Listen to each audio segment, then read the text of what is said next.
పేదవాడు చదువుకోవడానికి, పేదవాడంటే 10థ్తో చదువు మానేయడం, ఆ పైన కూలీలకు పోయే స్టేజీ నుంచి వాళ్ళు కూడా ఇంజనీర్లు అవ్వచ్చు, డాక్టర్లు అవ్వచ్చు, లాయర్లు అవ్వచ్చు, కలెక్టర్లు అవ్వచ్చు అన్నటువంటి ఒక చక్కటి అవకాశాన్ని, వాళ్ళకి కావాల్సిన ఆర్థిక స్తోమతని అందించినటువంటి వాడు YS Rajasekhara Reddy. Fee reimbursement తీసుకురావడం, అలాగే పేదవాడంటే రోగం వస్తే చచ్చిపోవాలన్న స్టేజ్ నుంచి రోగం వస్తే ట్రీట్మెంట్ అంటే గవర్నమెంట్ హాస్పిటల్లో మూల పడేస్తారన్న దశ నుంచి ప్రైవేట్ హాస్పిటల్లో, కార్పొరేట్ హాస్పిటల్లో కూడా వెళ్ళి ట్రీట్మెంట్ తీసుకుని బతకచ్చు అన్న అవకాశం కల్పించింది రాజశేఖర్.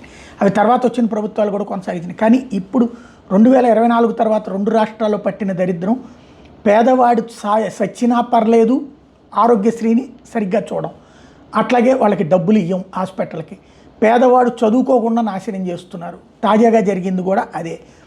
ఆంధ్రాలో ఫీజు రియంబర్స్మెంట్ అట్లాగే పెండింగ్ అయింది, 2 సంవత్సరాలు అయిపోయింది, ఆర్థిక సంవత్సరాలు కూడా అట్లాగే అయిపోయింది. అట్లాగే ఇప్పుడు తెలంగాణలో కూడా ఫీజు రియంబర్స్మెంట్కి సంబంధించి ఒక పక్కన డబ్బులే ఒక విద్యా సంస్థలు సంక్షోభంలో పడతాయి.